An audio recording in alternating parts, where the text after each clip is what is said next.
Olá! Vamos para mais uma mensagem da nossa série de mensagens Acalme e Confia no Pai. Nós estamos desconstruindo as narrativas equivocadas que têm nos impedido de nos relacionarmos com Deus como um Pai bondoso e amoroso que se revelou em Cristo Jesus por nós. Se você ainda não assistiu os vídeos anteriores, estão todos aqui disponíveis no nosso canal do YouTube ou então no nosso podcast. No podcast você também encontra meditações bíblicas que são práticas de leitura orante meditativa da Bíblia. Essa é uma forma diferente de ler a Bíblia, que faz parte da nossa tradição cristã. Os primeiros cristãos no primeiro século já faziam isso, que é a Lectio Divina, e a gente gravou algumas vivências dessa leitura orante da Bíblia que complementam esse ensino mais cognitivo que a gente está tendo aqui na série de mensagens, tá? Aqui na Fluirá, a gente acredita muito na transformação integral e a gente entende que não basta a gente só saber, nós precisamos também experimentar e sentir. Então as meditações bíblicas, elas vêm como um complemento essencial para que esse processo seja o mais transformador possível para você. Inclusive, me apresentando novamente, caso você esteja chegando agora, eu sou Luísa Agreste Nazaré, sou fundadora da Fluirá. Nós somos um ministério digital que tem como objetivo equipar discípulos de Jesus a navegarem o caos das suas vidas cotidianas agitadas, inquietas, ocupadas, super demandantes, com mais calma e confiança no Pai, através de práticas espirituais possíveis. A gente bebe da fonte da espiritualidade clássica cristã, lá dos primeiros cristãos do primeiro século, que viviam em monastérios e que conseguiam ter uma vida de oração, de devoção a Deus através das disciplinas espirituais. Só que o que a gente fez? A gente pegou essas disciplinas espirituais e a gente aplicou elas para o cotidiano da mulher moderna. Então, ao longo do nosso programa de formação espiritual, a gente percorre uma jornada que te transforma não só cognitivamente, mas também emocionalmente e nos hábitos diários. Você vai construir um estilo de vida que vai te capacitar a permanecer em um determinado estado de espírito, ok? A gente serve vocês gratuitamente aqui na internet, através de séries de mensagens como essa, no nosso Instagram, no nosso YouTube, também no nosso podcast, mas a principal forma da gente conseguir te ajudar e te servir é através do nosso programa de formação espiritual, que dura 12 meses e a gente abre turmas 2 vezes ao ano, sempre em março e em setembro. Então, se você tiver interesse, entra na lista de espera, no link que está aqui embaixo na descrição desse vídeo, e participa com a gente da próxima turma. Com certeza vai ser um processo muito transformador para você, ok? Então, indo para o que interessa, a gente vai hoje falar sobre mais uma das características de Deus. A gente está estudando o Êxodo 34, 5 a 7. A gente já falou sobre a compaixão e a misericórdia de Deus e hoje a gente vai falar sobre como Deus se revela como sendo um Deus lento a se irar, pronto a perdoar e derramar amor leal. Essas características complementam a compaixão e a misericórdia de Deus, né? E Deus se revela como lento em se irar. O que isso quer dizer? Isso quer dizer que Deus não é pavio curto, que ele não se ira com facilidade. Ele suporta muito antes de demonstrar a sua ira. E essa ira, no caso de Deus, não é um sentimento reativo, irracional, explosivo, impulsivo de raiva, como a gente experimenta na nossa condição humana pecaminosa. A ira de Deus é uma indignação previsível, constante e contida com o estado em que se encontra a boa criação e boas criaturas que ele criou e que ele tanto ama. As poucas vezes em que a ira de Deus é manifestada na narrativa bíblica são em resposta a constantes e persistentes atos de rebeldia deliberados, mesmo mediante avisos de Deus. Deus nunca demonstra sua ira de forma injusta. E aí eu queria entrar em um ponto com você. Deus não é bravo. Deus não é irado. A ira não é uma característica da personalidade de Deus. Não é uma característica inerente a Deus. Ele está em uma condição de ira. A ira é uma condição na qual Deus se encontra enquanto ainda houver injustiça. E Deus está contendo o derramar completo da sua ira para o dia final, o dia do julgamento, em que todo aquele que não creu no sacrifício de Cristo, que não aceitou essa oportunidade, vai receber essa ira.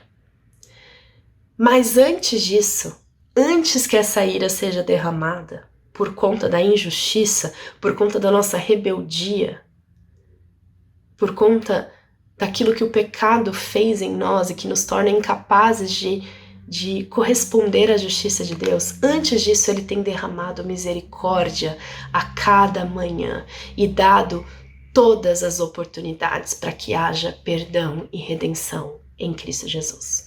Inclusive, Cristo Jesus só voltará quando todo ser, todo povo, toda língua e nação tiver tido a oportunidade de ouvir e aceitar a boa notícia do reino de Deus.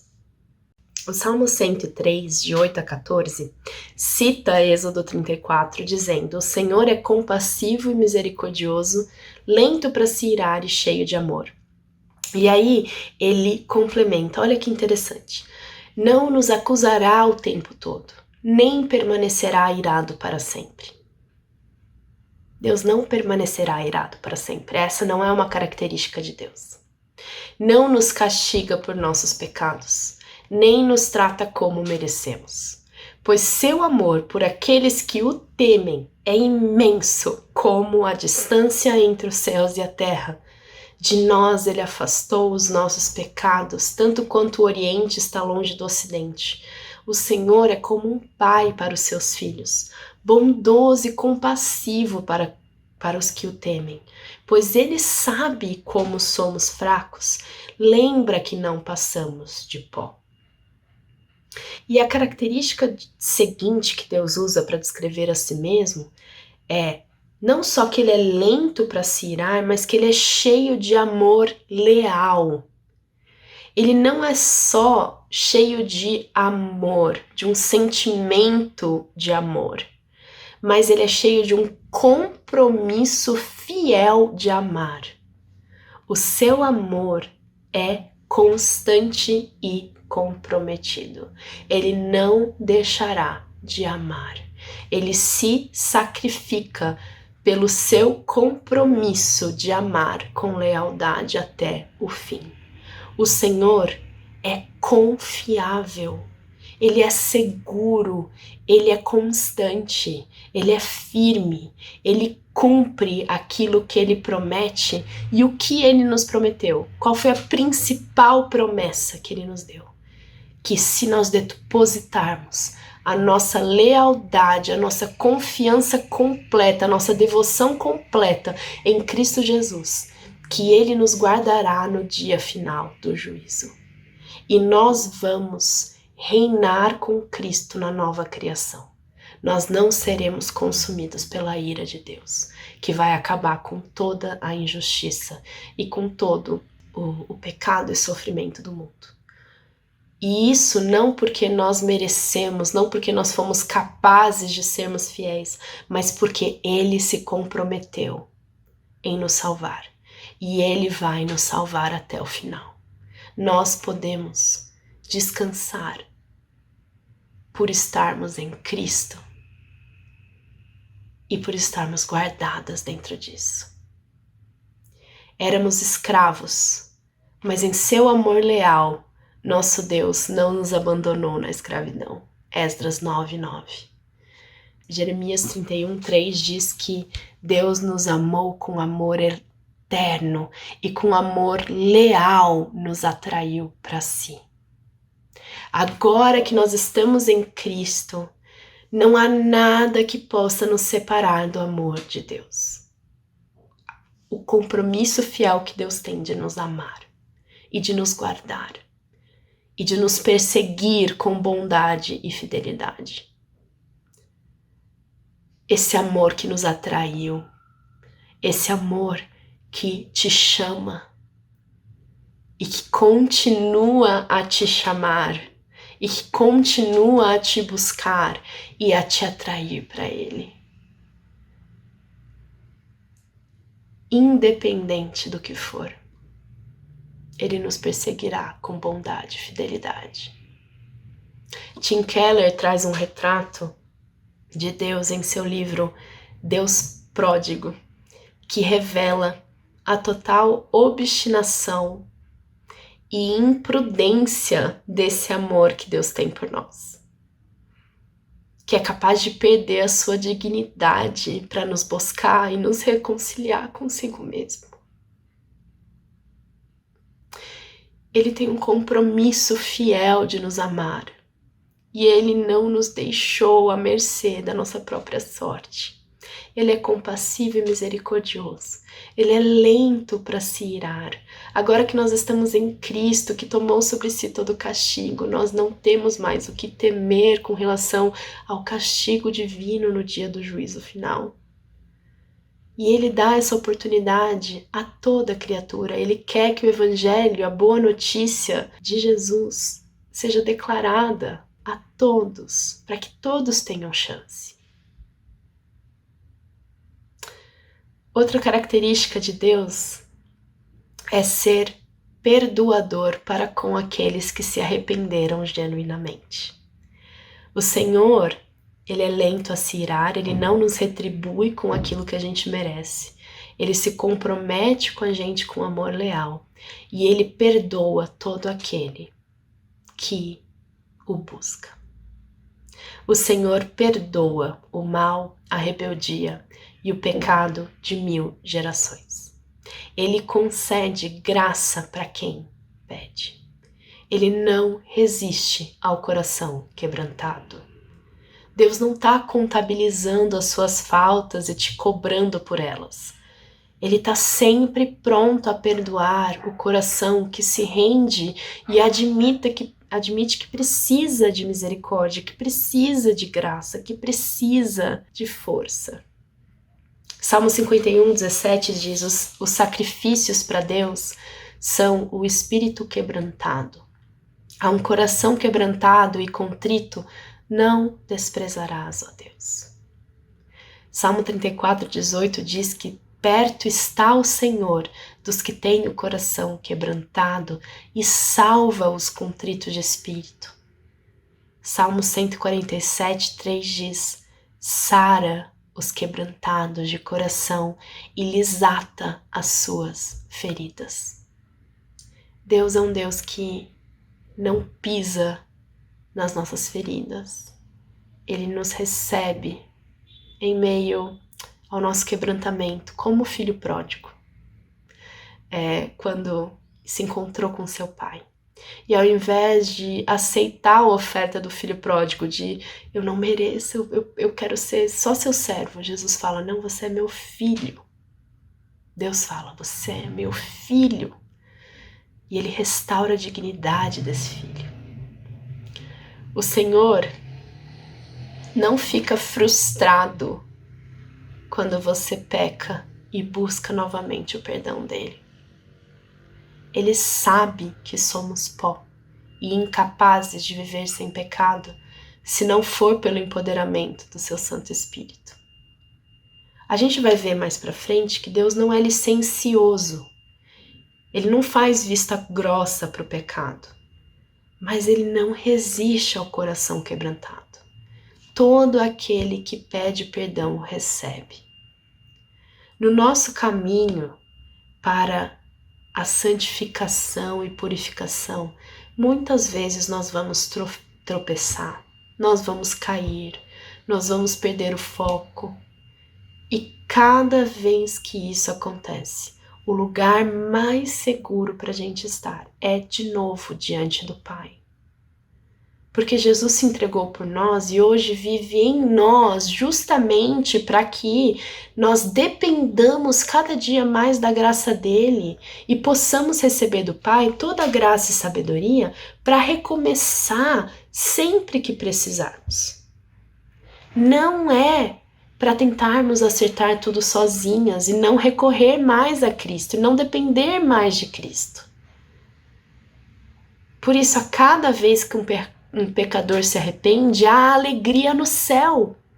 E isso não diz respeito somente ao momento da nossa conversão, mas diz respeito ao nosso dia a dia, que vai ser de fé em fé e de arrependimento, de arrependei-vos e crei-vos, arrependei-vos e crei-vos, e crede. Não diz respeito a gente perder a salvação.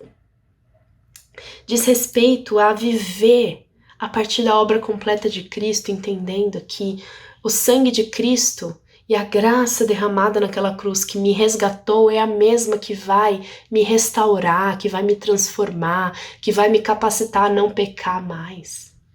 E que quando eu erro, nesse processo que eu tô de aprender a ser como Jesus,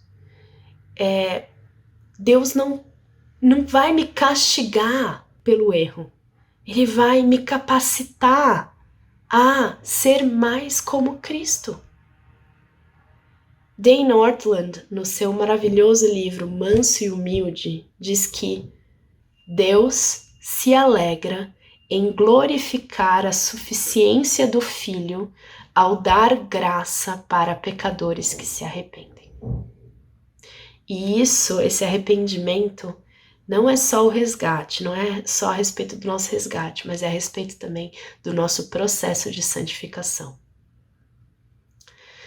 Nenhum pecado, por maior que seja, pode nos impedir hoje de nos aproximarmos de Deus Pai por meio de Cristo Jesus e receber graça, não castigo ou condenação. E cada vez que a gente pedir e reconhecer que a gente necessita da graça, há alegria no céu, não decepção. Lucas 15, 7 diz: digo-vos que assim haverá alegria no céu por um pecador que se arrepende, mais do que por 99 justos que não necessitam de arrependimento. O arrependimento, ele é um estilo de vida, de rendição.